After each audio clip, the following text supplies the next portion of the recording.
मारळमध्ये एक धक्कादायक घटना समोर आली आहे। 10वीत शिकणाऱ्या विद्यार्थ्यांनी अभ्यासाच्या निमित्तानं घरी बोलवत तिच्याच 4 वर्गमित्रांनी बलात्कार केल्याची घटना उघडकीस आली।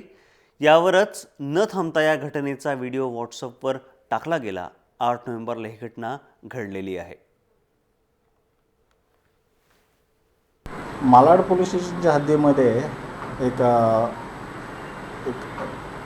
नाबालिग म्हणजे मायनर मुलीच्या वर 4 मायनर मुलांनीच गँगरेप केला।